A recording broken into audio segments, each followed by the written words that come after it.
Moving on, the 2024 elections have ushered in a paradigm shift in South African politics. The African National Congress, which has enjoyed a 30-year dominance of South African politics, has lost its long-held absolute majority.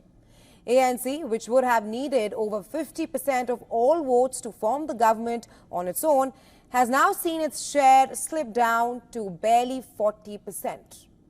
South Africa's Election Commission announced official results on Sunday evening, with the focus now shifting to coalition politics and alliance formation.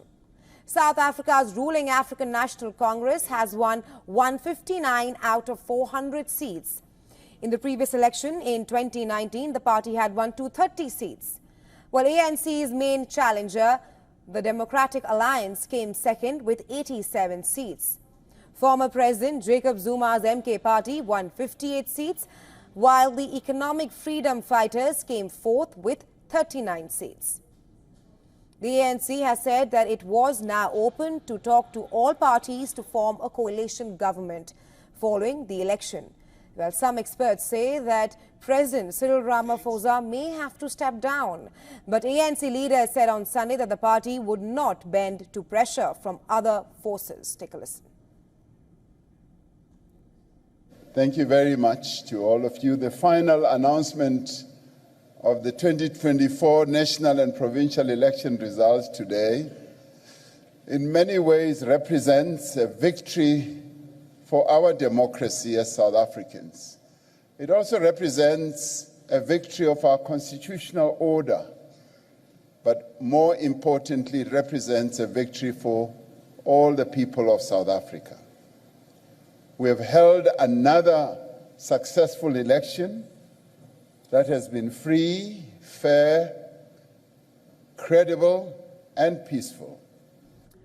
For the ANC, a deal with any of the opposition parties, including the DA, MK or EFF, will likely mean major policy concessions and senior government or other positions for their partner.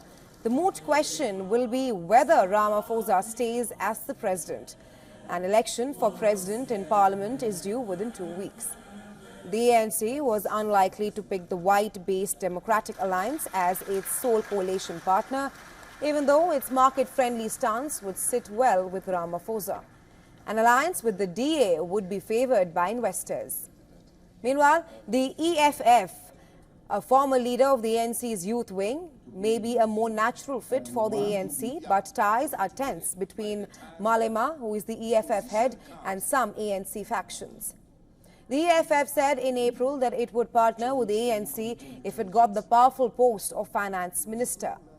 The ANC has not disclosed its thinking on any non-majority scenario. A deal with the MK, which emerged as the third biggest party, would also be difficult, given that former President Jacob Zuma, who is now the MK president, has ruled out any alliance with the ANC. The MK has repeatedly said that it would not enter any coalition government if Ramaphosa stays on. Jacob Zuma has threatened to challenge the results in court, and fears of violence have also arisen.